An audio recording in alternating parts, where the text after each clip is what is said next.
Good afternoon, Finland, and good evening, Philippines. Hello, everyone! Kumusta na kayong lahat dyan?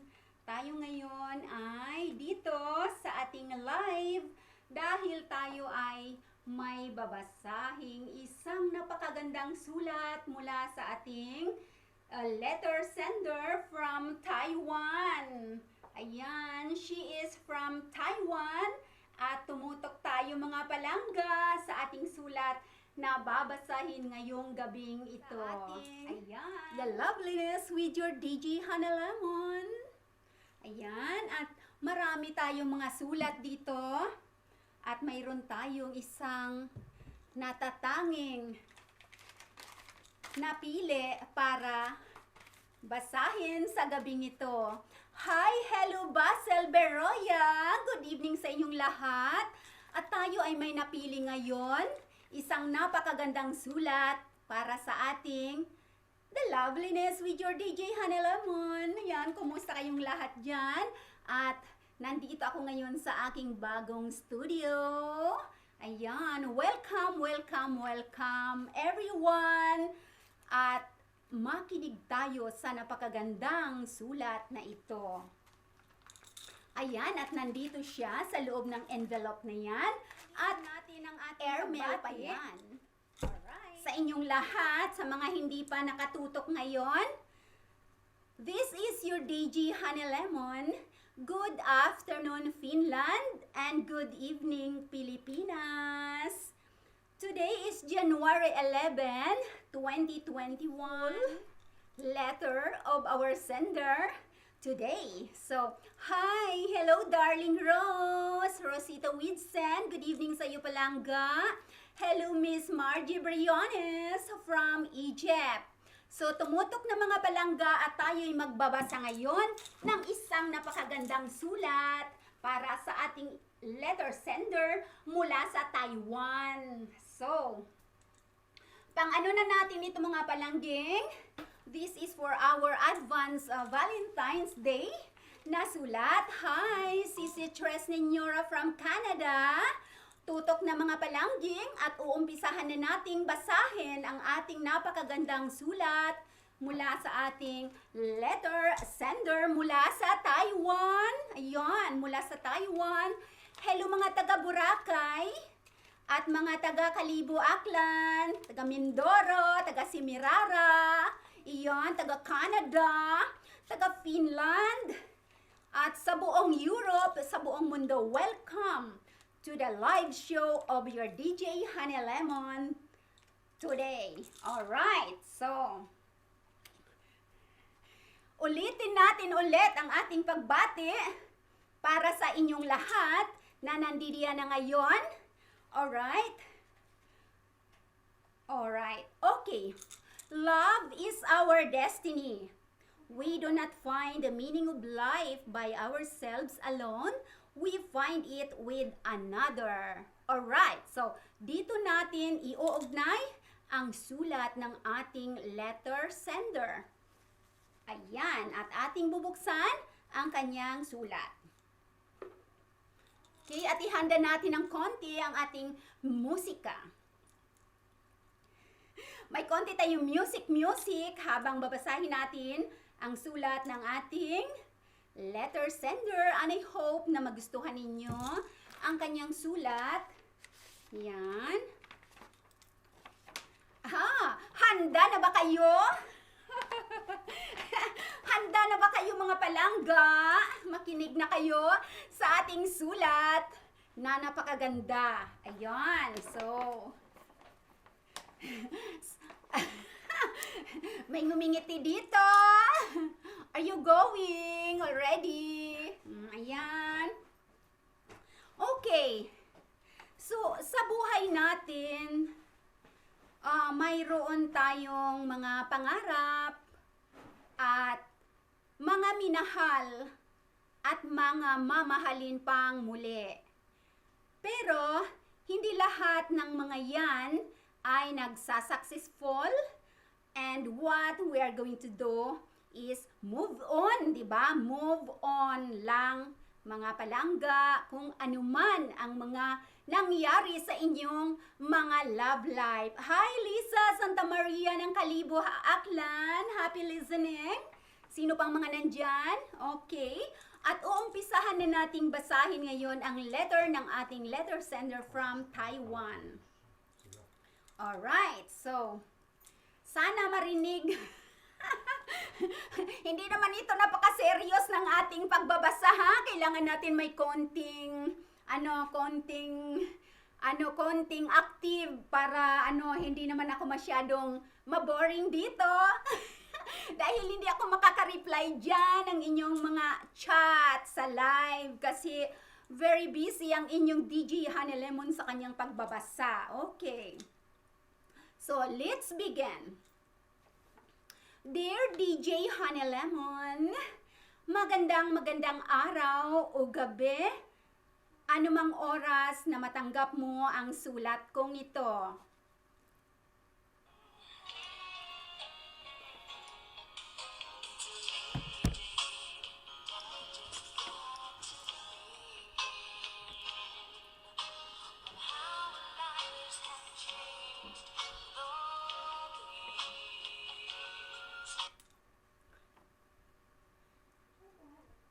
Alam niyo po kung bakit First Love Never Dies ang title ng love story ko. Bihira na lang itong love story ko na mangyari sa tunay na buhay. Ito ay nababasa na lang natin ngayon sa mga romance at pocketbook.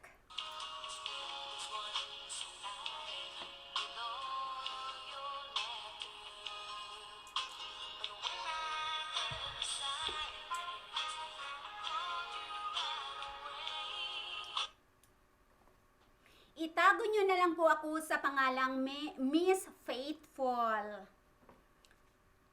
39 years old, single mother, at may isang 7 taong gulang na anak. Nakilala ko si Mr. First Love ko at the age of 16. Napaka-young pa, young, teenage, ayun. Age of 16 sa pamamagitan ng pen pal letter. Di pa kasi uso noon ang Facebook at cellphone. To make my story short, naging matalik kaming magkaibigan. Aha!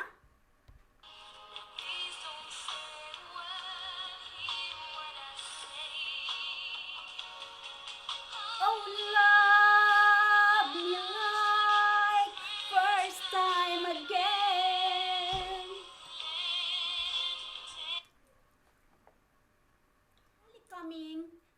Kaming naging magkaibigan hanggang sa niligawan niya ako. Tumagal kami ng 1 taon sa ganong sitwasyon. Bihira lang kami nagkikita pero sa 1 linggo may natatanggap akong sulat mula sa kanya. Napaka-sweet, hindi ba? Hanggang sa pinasya ng mga magulang ko, nailipat ako ng ibang school. Doon na kami nagkalabuan ni Mr. First Love.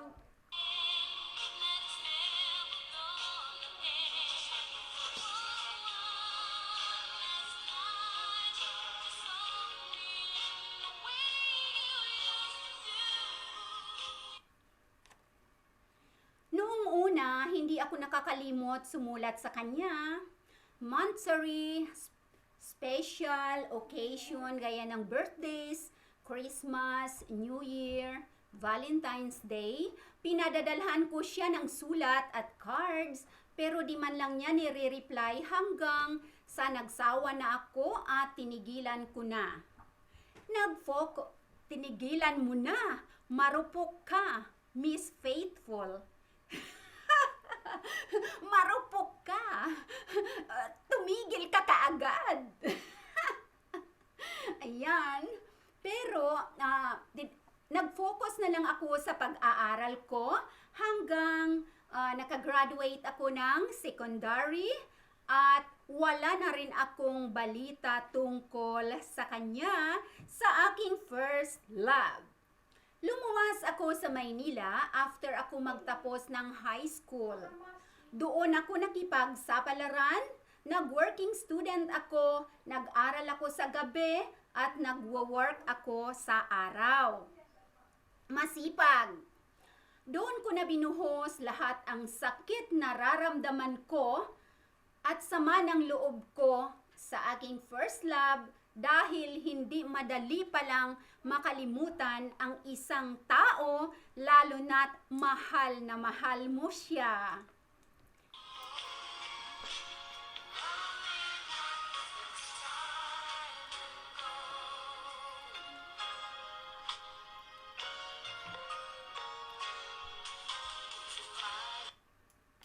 Taong 2003 to 2007, nakipagsapalaran ako sa Taiwan. Ayan, kaya siya ay si Miss Faithful ng Taiwan. Tumagal ako doon pero hindi ko pa rin nakalimutan ang first love ko. Tinatanong-tanong ko siya sa mga kakilala ko pero ang lagi nilang sinasabi sa akin, kalimutan mo na yun, girl. May asawa na yun. Hello, move on, woman. Ako, taong 2007 sa Pilipinas at never akong nagkaroon ng boyfriend sa buhay ko. Hindi ko malaman kung bakit dahil hindi naman ako kapangitan, katamtaman lang. Hindi ko talaga nakakalimutan pa si Mr. First Love. Alam ko sa isip ko na magkikita at magkikita kaming muli. Maliit lang ang mundo. Kaya maybe one day, mag-cross ang landas namin somewhere down the roads.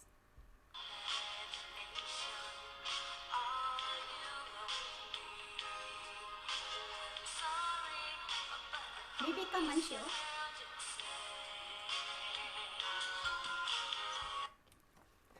Naboboard na naman ako sa Pilipinas at di ako tumagal doon.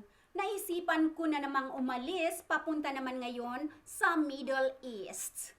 Middle East na siya. Para siyang jumping lady and Rabaw. Say. Dahil sanay ako sa pakikipagsapalaran ko, nagpunta ako sa Middle East as a visit visa doon at first, then naghanap ako ng trabaho at sa biyaya ng Panginoon, natanggap ako na isang barista sa isang kilalang coffee shop. Ayun, congratulations! Habang nag-work ako doon, may nanliligaw sa akin na ibang lahi.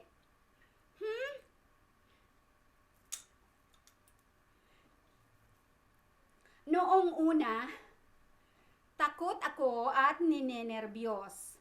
Pero sa sulsol ng mga kaibigan ko, pinagbigyan ko sila para lang may matawag na boyfriend ko, no? Kasi matanda na ako noon, di pa rin ako nagkaka-boyfriend. At dahil na rin sa kapusukan at curiosity, may nangyari sa amin at nagbunga ng di ko inaasahan. Taong 2009 ng July, umuwi ako, nag-resign ako sa work ko noong nalaman ko na buntis pala ako. Natatakot ako na baka ikulong ako sa Middle East. Nag-usap kami ng boyfriend ko na kailangan niya akong pakasalan kasi buntis ako.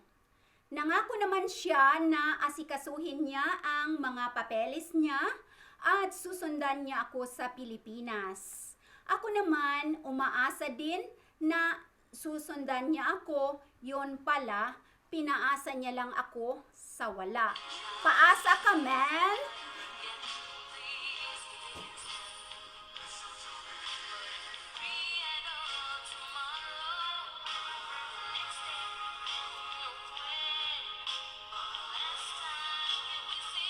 Ipinanganak ko na ang baby ko.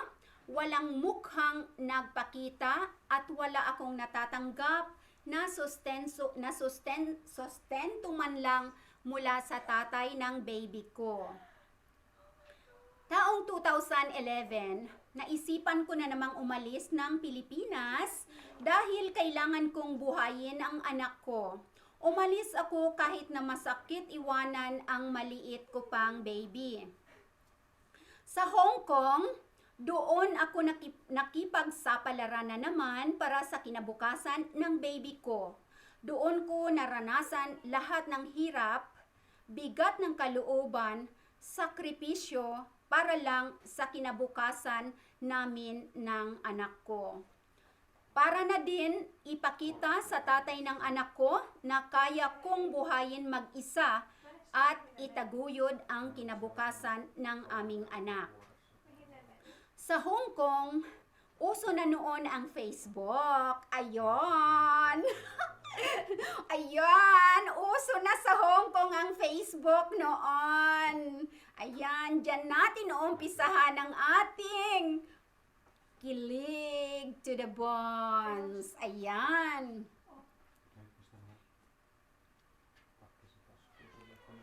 Doon ako nagkaroon ng lakas ng loob na i-search muli si Mr. First Love ko. Di naman ako nabigo. Nakita ko ang name niya sa Facebook at ang place kung saan siya naruroon. Maraming salamat, Lolo FB.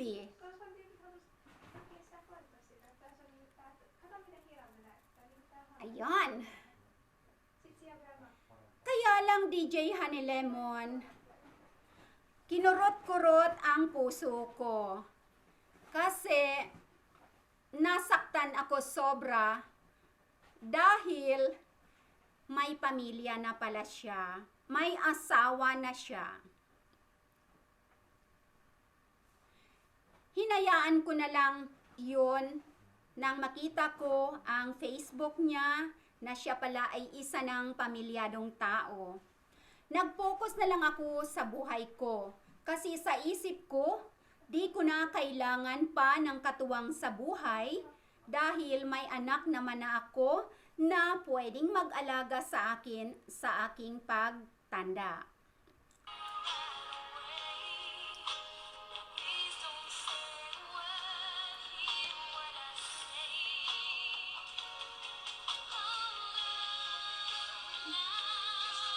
First time again. At habang nasa Hong Kong ako, I never stop dreaming and thinking kung ano ang makakabuti sa akin until I decided to apply in one country that the English is the main dialect. And by God's grace, natanggap ako sa agency at after a year of process, naging successful ako. My dream come true. Nandito na ako kasabay ng pagpaparamdam ni Mr. First Love. Double successful. Ayan. He started to message me. Kamusta na daw ako? Ano na daw nangyari sa buhay ko after 25 years na hindi kami nagkita. At sinasagot ko na naman siya na okay lang ako at sinabi kong lahat-lahat pati na ang sama ng loob ko sa kanya sa di niya pagre-reply sa mga sulat ko noon. That time pala, DJ Honey Lemon, nagkakalabuan na sila ng asawa niya. Hanggang sa naging magkaibigan kami ulit. Araw-araw nagmi-message siya at habang tumatagal, hindi na nakokontento ng message lang at tumatawag na siya, nagvi-video call na kaming madalas na siyang naging routine namin sa buhay kapag kami ay may free time. Ayan!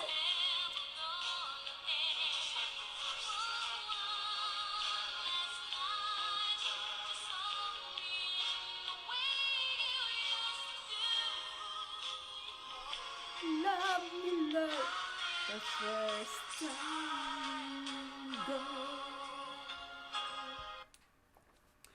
Until dumating na ang time na napapansin kong nanliligaw siya ulit. Ayan. Pero, di ko na siya tinanggap at sabi ko, i-focus mo ang time mo sa pamilya mo. Ayan. Ayusin mo ang dapat ayusin at hininto ko na ang pakikipag-usap ko sa kanya. I blocked him. So sad. In my account, kahit na nasasaktan ako, tiniis ko ang sakit dahil sa isip ko ayaw ko maging isang kabit. True.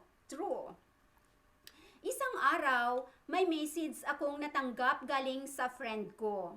Gusto daw niya akong makausap at pinagbigyan ko din. Kinausap niya ako na kung ayaw ko daw sa kanya, hindi naman daw niya ako pipilitin. Huwag ko lang daw siya pagtataguan. Pwede naman daw kami maging magkaibigan at naging magkaibigan kami at kung ano ang problema niya ay sinasabi niya sa akin. At ganun din ako sa kanya. Hanggang sa nakuha niya ulit ang loob ko at nagulat na lang ako na nag-I love you siya sa akin.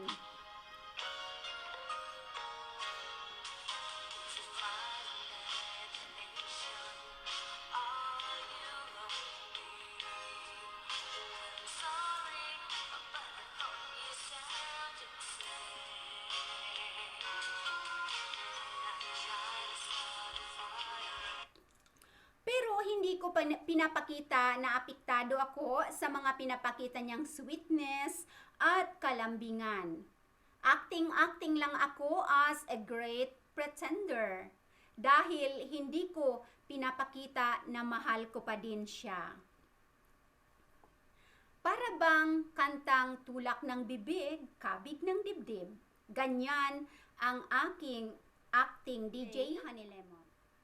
Kinausap niya ako na sana bigyan ko pa siya ng isa pang pagkakataon para patunayan sa akin na mahal niya talaga ako at aayusin daw niya lahat para sa amin kung tatanggapin ko daw ulit siya. Wow, napakaseryoso talaga. Sinabi ko sa kanya na ginagawa yan at hindi salita lamang at patunayan niya muna bago ako maniwala ulit.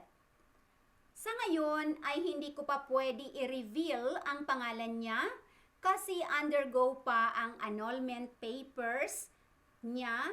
Baka po magka-problema kami. We are now happy each other even though we are in our long distance relationship.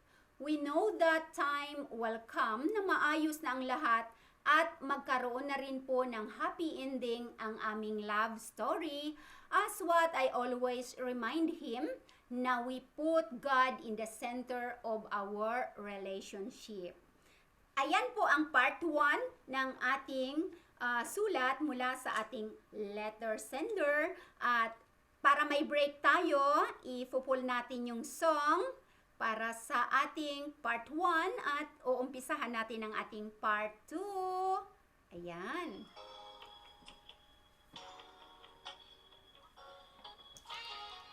Good evening sa inyong lahat. Breaker natin, isang song.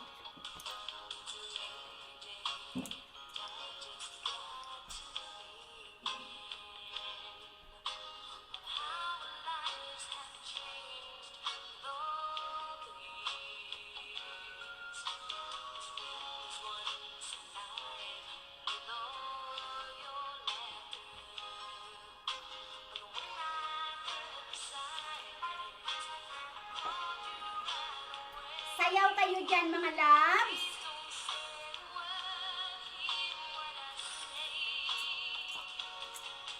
Oh,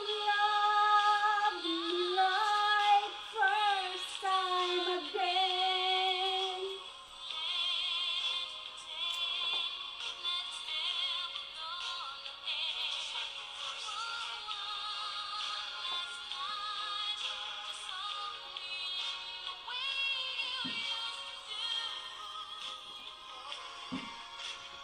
Love you like the first time and go.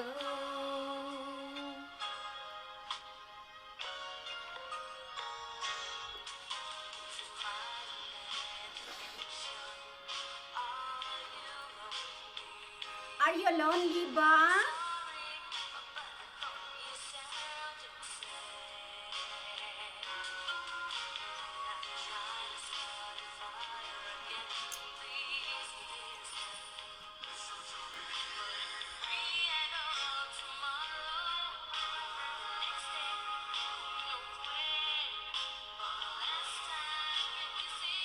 Goodbye.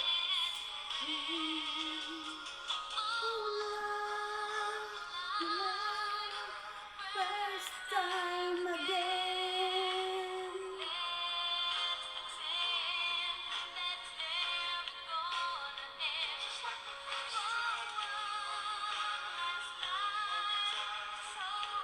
This is your DJ Honey Lemon at nag-breaker tayo mga palanggeng.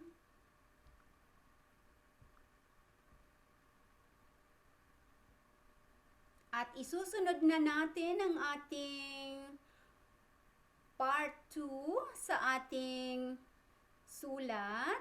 Ayun. At dito na tayo sa ating next na sulat. Part 2, mga palangging. Ayan, good evening sa inyong lahat or good day sa inyong lahat. At nasa part 2 na tayo ng letter ng ating letter sender mula sa Taiwan. Alright. Patuloy ang mga araw, buwan, taon na ganun ang aming LDR na dalawa. Masaya at minsan may tampuhan din, pero naaayos naman namin kaagad. Marahil kami talagang dalawa ang magkatadhana at magka-forever. Kaya kami ay pinagtagpo ulit ni Lolo FB.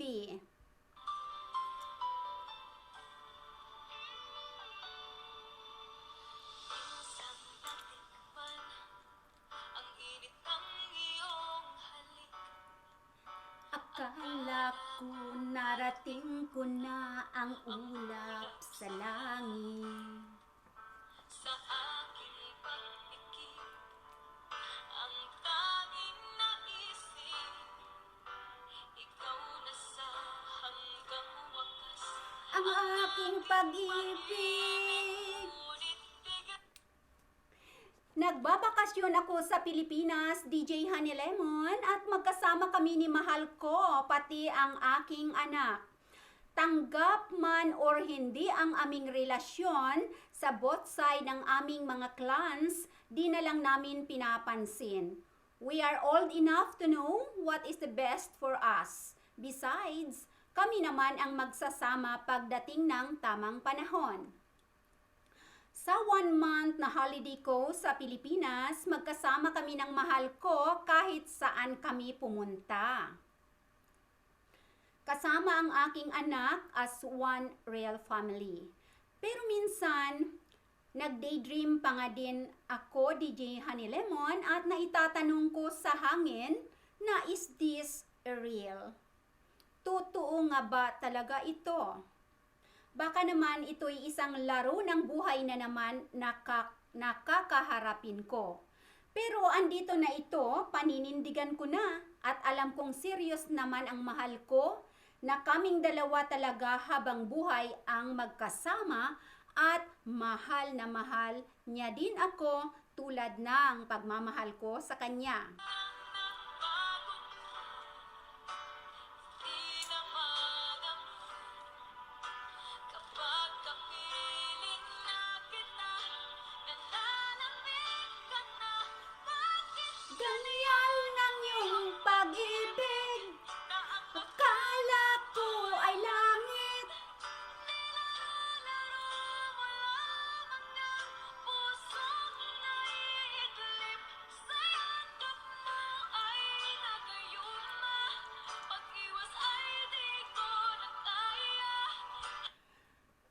days were so fast. Tapos na ulit ang bakasyon at kailangan na naming bumalik ng anak ko sa bansa namin, kung saan ang aming residence.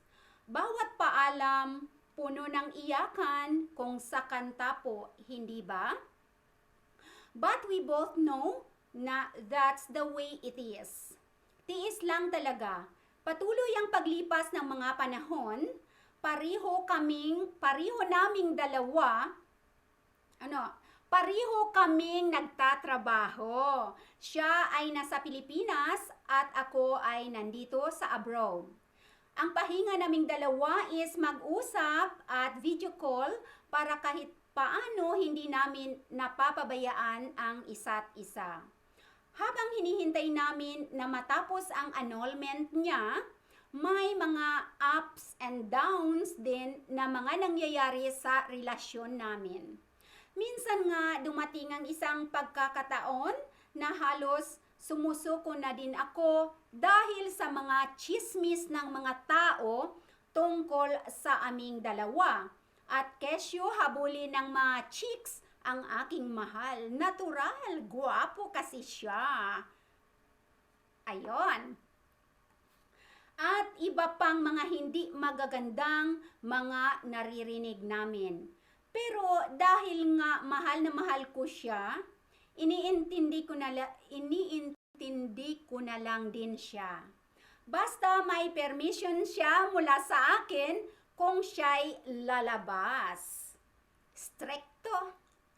To make my love story shorter, 5 years kaming LDR hanggang year 20, tingnan natin sa likod na sa next page. Okay, hanggang year 2019, natapos ang annulment niya. Ayan.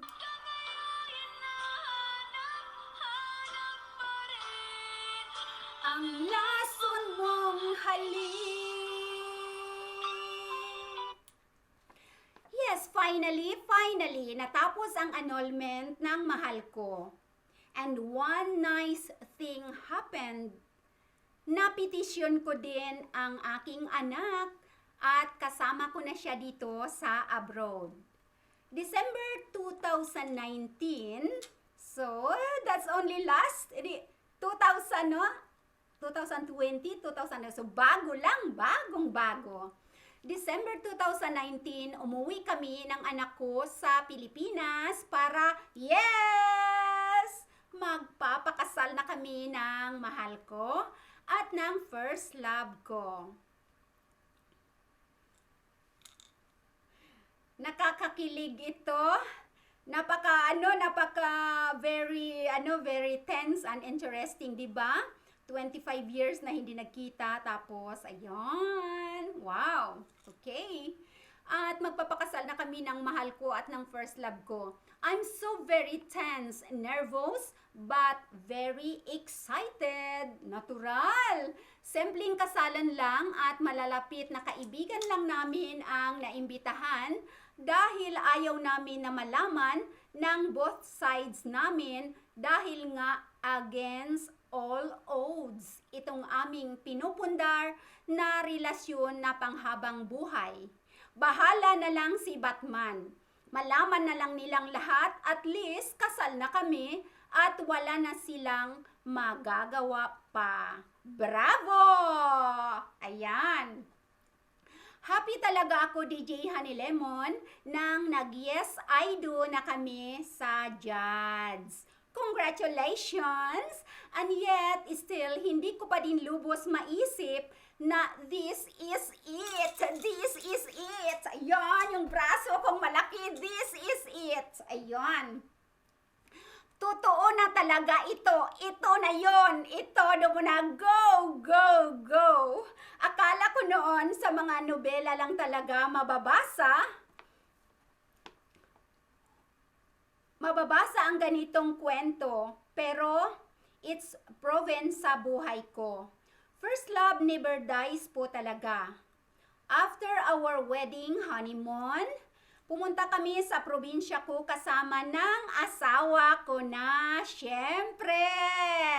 At anak ko, ayan, at anak ko na tinuring niyang tunay na anak niya, na sila pang dalawa ang mas sweet kaysa sa akin na mama niya. Ayan, yan ang pinaka-importante, di ba? Okay. After 1 month holiday, babalik na ulit kami ng anak ko sa abroad at ayaw kong sasabihin itong lagi sa mahal kong asawa na I love you, goodbye. Ulit, mahal ko. Malungkot umalis na hindi pa namin siya kasama, but we will do our best para makasunod na siya sa amin. Inaayos ng lahat ng mga papeles nang biglang naging balakid na naman at naghasik si coronavirus. Ikaw coronavirus, ikaw talaga ang balakid sa mundong ibabaw na to. So sa halip na makasama na namin siya dito ng mas maaga, sana ay matatagalan na naman pa ulit dahil nga sa mga nangyayari ngayon na hasik ni coronavirus. Pero ganun pa man, meron na namang pinakamasayang nangyari sa buhay ko, buhay namin, dahil may baby na kami. Ang bilis! May baby na kaagad! Wow! May baby na kami at yan ang pinakamasayang nangyari sa buhay namin dahil pinangarap po namin yan, DJ Honey Lemon. Ayan! Wow! Ngayon at kahit mag-isa ko lang kinaya ang lahat-lahat, mula binubuntis ko siya hanggang pinanganak ko. Mahirap ang nag-iisa sa abroad, lalo na minor pa din ang panganay ko. Suportado lang kami ng mahal ko sa pag-video call at pagkumusta niya sa aming mag-iina araw-araw. Nakakaiyak talaga ang mga pangyayari, lalo na LDR kayo ng taong mahal mo at sana kasama mo araw-araw.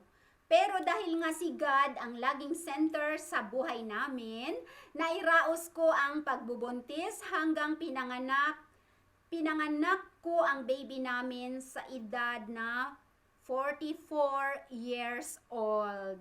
Wow! So, ayan, pwede pa uli yan, magka-baby, ayan. 44 years old na siya nang pinanganak niya yung baby nila. Sa ngayon, mag 4 months old ng baby namin, na siyang happiness namin ng kapatid niya dito sa abroad at araw-araw naman silang nag-uusap ng papa niya through video call. Ayan, very good. Sa ngayon, hinihintay na lang namin ang pagtatapos at pag-approve ng mga papeles ng aming papa para makapunta na siya dito, and we live here as one and happy family. Someday, kapag gusto ng mga anak niya sa ex-wife niya na sumunod dito, ay maaari naman po dahil kasama sila sa mga papeles na pinoprocess namin. Mas marami, mas masaya. Ayan, napakabait ng ating Miss Faithful. Ayan. Hanggang dito na lang ang aking love story. Sana may napulot kayong lesson at kinilig kayo sa love story kong ito. Maraming salamat po, Panginoon, sa gabay mo sa amin. Thank you, DJ Honey Lemon, sa pagbasa on air at sa pagpili ng aking love story. Paki-play po ang aming theme song na First Love Never Dies. God bless po and more power and take care. Nagmamahal, Miss Faithful ng Taiwan. Ayan, at ipi-play natin ang request music ng ating letter sender. Hindi ba't napakaganda at napakakilig at napakaromantic ng kanyang story? So, i-play natin palangging ang request ni Miss Faithful na music at theme song nila ng kanyang mahal. At napakaganda talaga ng kanilang story, true to life, at ito na ang iyong song na request. Alright!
Sana'y nagustuhan ng ating Miss Faithful ang kanyang request, ang kanilang theme song.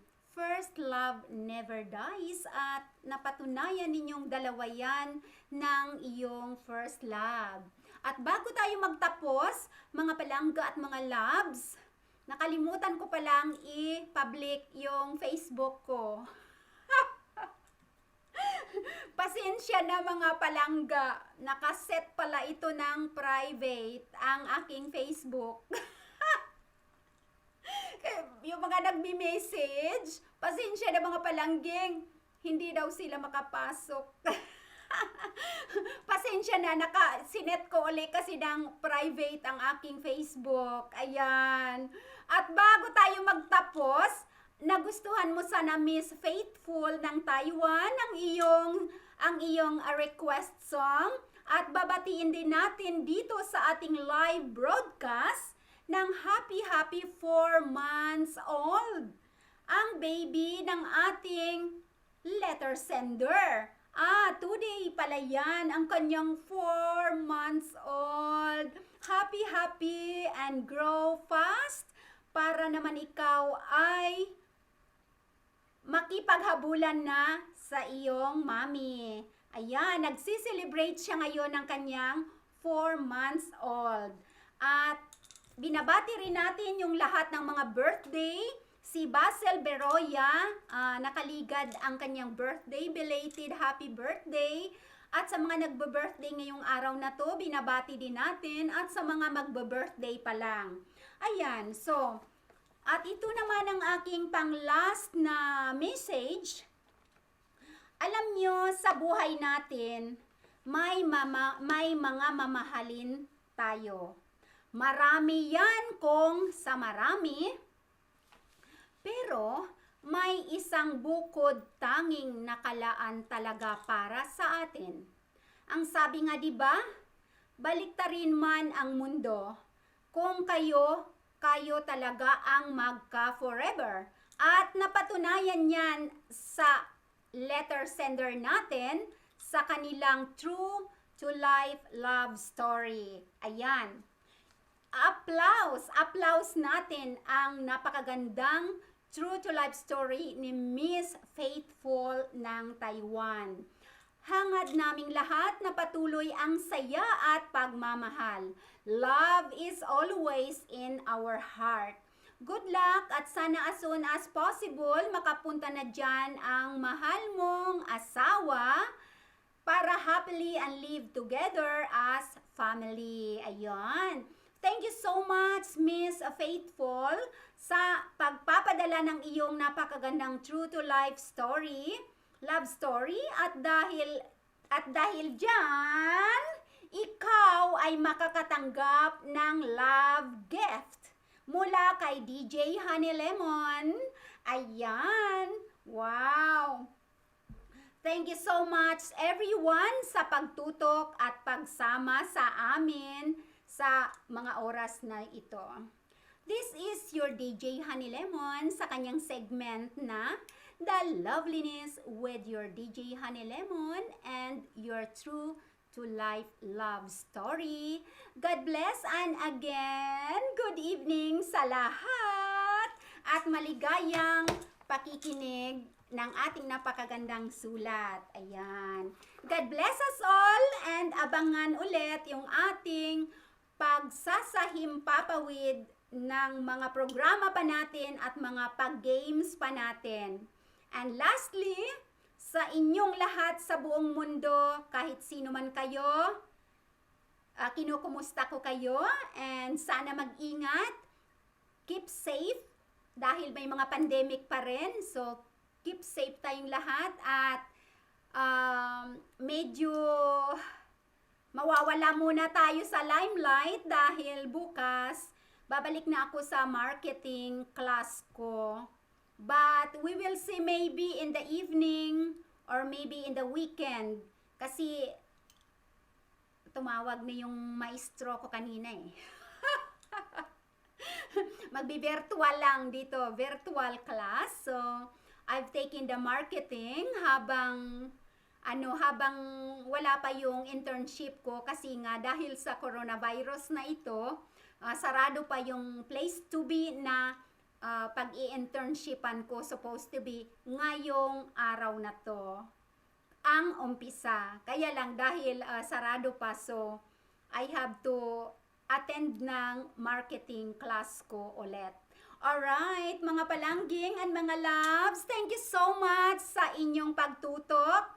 Pasensya sa mga hindi nakapasok kasi naka-private pala yung Facebook ko.